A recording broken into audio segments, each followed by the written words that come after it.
safe, I would say. They just go with Kaja. You're giving a bit to the Valentina. You're giving so much. Something like I think the Khalid might be the better option here. It's like you don't really give like a big ultimate to copy. Or a glue, actually. The glue makes a lot of sense.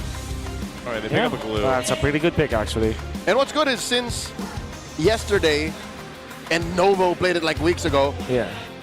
Roam glue is becoming a thing. That's right. So This we is a still flex. don't know. Yeah. This is a definite flex because they're left with Roam and XP, so that's such a great pick. Mega looking for they kind of have to look for damage on the XP and then tank ability on their front lines, or vice versa. If they pick up Harley, they will pick up something along the lines of Uranus or a Sora that's quite in the middle. I'm surprised the Sora went through, yeah. Yeah. What if they go Uranus Fanny? Wow. Ryzen Fanny? Aura? Oh, never mind. This is Harley Uranus. I got half the deal in because AP Brand did that earlier today. That's right. And there was some merit to it. I think this is better just because like going along the lines of the S tier, A tier. Yes, you know, might as well absolutely, absolutely. And going fast. and going fast. Because Uranus, this is his speed. Yeah. Whatever. he spawns into the map the way he is the whole game. Yeah. Like, yep. Doesn't change, man. So actually, Arlet now for Falcons is not really a bad thing. I think I really like it for Falcons. But there's also the Alice that you would give a lot of frontline, like you have 3 beefy dudes that can dive. But yeah, Arlet is such a, as expected, Flap will pick it up. Now, I think Omega have chosen the more balanced route, and I really commend their lineup for it. If we are, again, eventually dominate Omega in this one. We'll see if that comes to fruition here. Don't forget, superfans, you can scan that QR code that you saw earlier on. Scroll back. Scroll back a bit. Scan it. Predict. You get a chance to win 1,000 MLBB diamonds. That happens every match. So stay on top of it. You saw the prediction. It's heavily in favored for Team Falcons here with this one. Almost 80, was it 84%? Something like that, close to 90. Yeah, close to 90%. Let's see exactly what happens here as we jump into the Land of Dawn. It's our second match of the day for Superfan Saturday here. We'll find out if we get to extend to a 3-game series or we end up in a sweep again. Smart Omega looking at everything we talked about in the draft here, and what Wolf broke down for us is going to be the test, I would say. A lot of poking happening on Kirksiva. He's a Kalea, so he's fine. Yeah, he's gonna be fine. I think you really have to respect this glue roam now.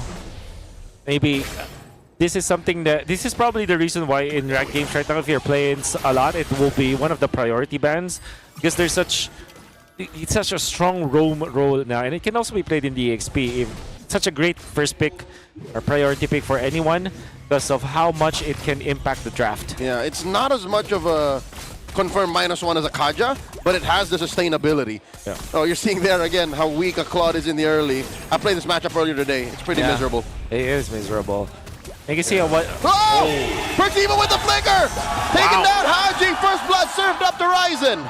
That was the aggression that needs to happen here for Smart Omega in the early game. Yeah, that's what they needed, and now you rarely go to the gold lane now, right? If you are the jungler and if you're the roamer, you generally want to just defend your XP lane and just farm from that part because you know that you can get to the turtle much easier. But Omega decided to go for the gold lane play, which is giving them so much. Oh, they force a flicker out of Flap just like that. Yeah, he didn't want to get deadly magic there, so he flickers out. Not level 4 just yet. Oh! Massive Requiem by Kyle, finding Ryzen, serving up a kill to Flap.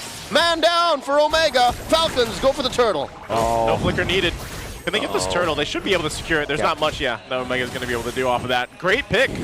Great response. Next on the docket are the green camps. We're talking about how you should be out farming Falcons if you're Omega by taking over the jungle invasion, but it seems like Omega are just losing so much of their momentum just because of one pick of coming up from Kyle. Ogwin coming in, the flicker, threatening the mount. Something about that Patrick skin glue just standing around is sinister. It's literally just... I don't know if it's just like a hidden passive buff. It's just... I agree. That works. Or what we were talking about earlier, a debuff. It's literally like a debuff skin. Some mental debuff. Yeah. Final slash by Flap, putting James underneath tier 1. Deadly magics. Flap catches all of that. Still survives using that damage reduction underneath. And that is Retribution also used by Ryzen. Obviously, the turtle is too far away. But I think during these moments where the turtle is in downtime, you have two reasons why you want to use this retribution. Of course, you want to speed up your farm, but also you want to get kills. The fact that they didn't get any onto the bottom lane, that's going to be a lot of head scratches now for Ryzen. Fortunately, they have a plan for it. While they were making a play onto the bottom lane, Penguin already put the purple buff low. That's why he will not need the retribution during that time. So Omega are still crossing their teeth and dotting their eyes, but they really need to be careful now, especially on Ryzen's part. Yeah, I think they'll just kind of wait, set things up. If they can't make a play like that, like they just attempted on Flap, then we'll have to see them kind of set things up better around the objectives. Right now, Flap, pretty comfortable. I know he already got his boots, level 2 boots locked in, and then he went the Fury Hammer. We'll see pretty much a similar build, I assume, that we saw from Lansu earlier in the previous match to deal with this, because, yeah, there's a whole lot of front that this lineup from Team Falcons can give. Oh, they jump James. He's fine. Purifies it away, yep. And then Consecrations. Not going to be as useful in this turtle fight coming up 5 seconds from now. Yeah, and there's really not much that Falcons had to commit for that one. No battle spell, no ultimate, in fact. And now they will have that kind of lead. James will not be as brave in the front lines anymore. But there are 5 members of Omega in here. Let's get activated. Yep, Marco's coming up too, clearing that wave in mid. AOT full stacks. The rest of them crash in. Requiem plus double. Feathered airstrike. Kyle still gets a supreme retribution. Blazing to it by Marco. Underneath as Flap finds him with a vengeance. Double kill for the Filipino cannon. The rest of Falcons collapse on to Mingwin. Happy birthday. But Marco dies off cam. Wow, Flap is locked in, man, and I mean, he's able to go ahead and just capitalize with this R-Lot and make plays happen. And you can see now the effects of some of the plays that they are doing into that river. Committing 3 of their people in that L bush down the bottom lane, able to force the Purify, made sure that James will not be able to stay in front of that turtle. And the fact that the Falcons have called in Super Marco for that fight, mirroring what Netsky was doing, and they were much faster. They are clamping Omega in that spot, and then once Omega tried to go for the turtle steal, they were met by just the havoc of Flap going in for the final slash as well as the stuns, then eventually following up with that flicker play to kill Netsky. Picks himself up and Oracles too, and it looks like Team Falcons is ready to go ahead and punch down into this top base turret of Smart Omega, so they'll go ahead and capitalize on that, and they've got control of this game already. 5 minutes in, and I can smell an MVP performance from Flap already. He's playing this R-Lot like it's 2023. Yeah, it feels like it, man. I mean, it's season 12 all over again. Season 12. I remember the R-Lot there. That was picked up almost all the time. Yeah. That was him. That was him. There was even a time during the Empire World Championship where he chose the different emblem, like a wrong emblem, and they still won the game. Still won. That's just how good he is with it. One of those heroes, it favors Flap's playstyle so well, so you know when he gets a hero like this, he's able to go ahead and capitalize on it, but it's also just the way that the synergy between having an R-Lot, for example, and Kyle being able to play this Guinevere. I know we shared some of the thoughts in the draft about it coming through, but so far it's been working pretty well for Kyle. And now Team Falcons starting up this turtle, 3rd one of the game. Tsunami Slam starting it up, catches open, feathered airstrike by Haji. The KDA machine goes ahead and blasts away. Smart Omega, the Barangay, loses their captain. Pertiva might be up next. Down he goes for a bit of a kill to Ogwin. Off cam, the rest of Falcons are working on this turtle. Clean take, the final one goes over to the nest. What a bad decision to go for the glue. Ogwin is probably the worst target to go for. I do understand though. I think at what, maybe 10 minutes, it's gonna be a valid take, but now Netsky. He just stands there and takes it. Oh man. Oh! He gets blasted max range on that feathered airstrike. Right on the mark. And they're still looking. And there's the final slash on the James. Able to consecrate out of sure death plus a Purify. Oh man, this is looking bad. Falcons up 5K. That feathered airstrike, even here in the arena, it's like one of those slow-mo moments. Oh! Ogwin looking for a mount. Does find one. And it's on James. That's so deadly. How many times are we going to see that with the glue right now? Yeah. In the meta currently, and even when you think you're escaping, you're not. You're being brought back to the team. The glue is a problem. Now with the Chastise Pauldron, this this itemization coming up from Netsky will not give them anything, especially because at 8 minutes, Netsky only has 2 items to increase his attack speed, and up against a chastised Pauldron position 5-0 for Falcons as the roamer. Oh my goodness, this is going to be difficult. And now Perxiva, they utilized the Tsunami Slam onto this glue before. Now it's even more of a bad target. It's gonna be an uphill climb now for Perxiva when it comes to finding the right target to use the Tsunami Slam on. Yeah, What are the valid targets? It's just potentially get a Purify now, I guess, unless they somehow are able to burst down Flap, but he's going to be so hard to take down. That's not going to happen. As an That's not Arlot, gonna happen. yeah. I mean, your only real choice is to get down either Haji or Super Marco, but them themselves are so hard to target. They're slippery. They're slippery. Elusive. They're escape artists. Ooh. I mean, if it's like that's probably why they went and got the glue, man. You know, if it's, I think even for Smart Mega, they're like, who are we gonna go for with a Tsunami Slam? But Falcons quick take on this Lord. yeah, there's no contest here. Lord secured. Team Falcons. Oh! Well, Final Slash is thrown out, but they have complete control of the game at this point. Smart Mega trying to get to a point where Netsky's online, and even so, when he does get to that point, I'm just wondering if they're actually going to be able to utilize the carry pick into this Team Falcons lineup. Yeah. Honestly, Omega's lineup, it should not look this way, and it all started with their demise at the bottom lane, especially when Ryzen was first taken out. All of their momentum just, went down the drain. Deflated.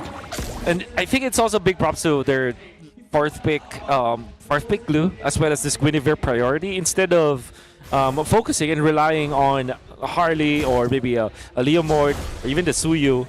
They just chose to go for the Guinevere, which is such a strong early game composition. Yeah, with this, they've been strong all game. Team Falcons 6,000 ahead. Lord coming up on top. And they're taking the tier 2s now. The bottom still stands, but mid's going to go down. They'll take everything they want. Flap throwing out a Final Slash just to check the bush, just to see what's there, and then they'll get ready for this push into the base. I mean, the shields are still up, and this is only that first Lord, so ultimately Smart Mega should be fine, unless for some reason there's a force fight that comes through from Team Falcons that ends up into a devastating wipeout. Yep. Should be fine being relative. Like, they should not lose just yet. Yeah. But they are far from fine. Because Falcons are crashing into this turret. They're inside the base. And the clock is ticking. The barangay knows that this is crunch time. By the way, you can see Ogwin transition into that conceal very early on. Typically, you would choose to go for selling your encourage and or canceling encourage and going for the conceal maybe 18 minutes. But this is the 10-minute conceal now for Falcons. He wants to end it quick. Yeah. James barely survives, dashing through. Oh. Keeps it Oh, purified no. though. Kyle tracks onto him. Kyle taking a lot of damage. Gets hit with the Tsunami Slam. Kyle does a freeze up. Requiem just to survive. Gets shut down by James. Falcons get punished. Yeah, that was a little... Oh, no. Barks! Oh, Close 1 HP. call there. Survives with just a sliver of HP. Joseph, you were saying? Yeah, it was a little messy of a team fight, the way that it was handled. Good thing they cleared out the wave. They still maintained that middle turret, but yeah, Team Falcons clearly still in the lead. Smart Omega buying time, and this is what we always talk about with Smart Omega. Like, late game potential isn't there this time. Yeah. Ryzen Invasion, actually giving them significant amount of gold, but clearly not enough. They need the fourth item on to Netsky for sure, and maybe another item for this Uranus, who opted to go for the Radiant Armor with the Oracle. They definitely need some Kiras coming up from Omega, maybe coming up from Persiva or obviously James. They need it. I can see at least for Omega, they're trying to minimize this lead. They're trying to make the plays happen. Oh, James spots a Lord take. For sure, Falcons are not gonna allow him to get away scot-free. The rest of the map is being cleared out by Omega, so there's some room to breathe. So they're not crossing the river just yet. I think Falcons take this again for free. Oh, they're gonna get, Kyle gets it. They jump onto James. James looks to Purify, gets hit with a Feather Airstrike, and Super Mario Code clean it up.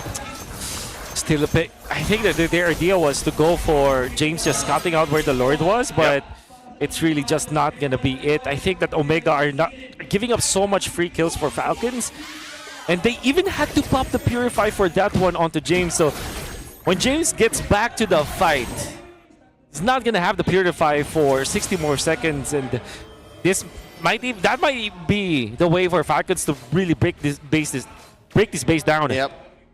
It's not like their wave clear is amazing. Yeah, it's tough. This Lord's in.